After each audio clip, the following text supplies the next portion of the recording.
मेरे सभी भाई बहनों, अगर आपको मेरी बातें अच्छी लगे तो कृपया उसको आगे बढ़ाइए और जिससे मैं अपनी बातों को आगे रख सकूं। औरतों की बुद्धि को घुटने में बताने वाले मर्द ये नहीं जानते कि औरतों का दिमाग इतना तेज़ होता है कि अगर उनके बगल से कोई निकल जाए या उनके प्रति किसी की कैसी निगाह है, वो औरतें तुरंत पहचान जाती हैं। एक नज़र में ही किसी के बारे में किसी आदमी को देख लें तो उनके प्रति उनकी निगाह कैसी है वो तुरंत बता देंगी। और उनका शरीर इतना पावरफुल होता है कि अगर उनके बगल से कोई आदमी छू कर गुजर जाए तो वो समझ जाती हैं कि उनके प्रति उस आदमी का क्या मकसद है और वह क्या चाह रहा है।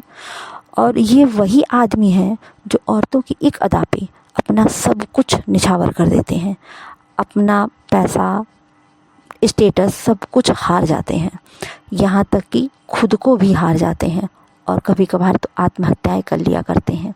ये वही आदमी है जो बड़े ढोल बाजे नगाड़े के साथ एक औरत को लेने के लिए शादी करने के लिए जाते हैं।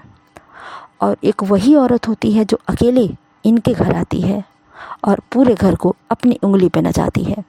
ये वही औरतों के बारे में बात कर रहे हैं जो औरत इनकी माँ भी है, बहन भी है, सब कुछ है। क्या सोच है हमारे समाज के लोगों की औरतों के बारे में। मैं ये मानती हूँ कि कुछ औरतें भी बुरी हैं और मैं ये मानती हूँ कि कुछ आदमी बुरे हैं। ना पूरी अच्छाई औरतों में है और ना पूरी अच्छाई आदमियों में, लेकिन हम सिर्फ एक औरत के नाते हर औरत की बुद्धि घुटने में है ये नहीं कह सकते हैं। यही औरत है जो आपके पूरे घर को, पूरे संसार को चलाती है। एक औरत के बगैर पूरा घर अधूरा है। अगर किसी का पति मर जाता है तो उसके बच्चे अनाथ कभी नहीं हो पाते हैं, क्योंकि वो औरत अपने बच्चों के लिए पूरा जीवन काट देती है। लेकिन अगर एक पत्नी मर जाए तो वही आदमी और यही समाज है तुरंत उस औरत आदमी की दूसरी शादी करा देता है। तब उस औरत के बारे में नहीं सोचते हैं। अगर पति नहीं रहे तो वो औरत विधवा कहलाती है, पति तो नहीं कहलाता है। कभी सोचा है कि औरतें कितना त्याग करती हैं।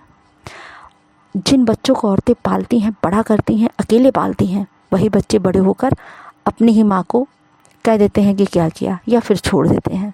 लेकिन वो औरत पूरे जीवन आदमी, बेटा, पति सबको पालती है, माँ बन के, बीबी बन के, बहन बन के।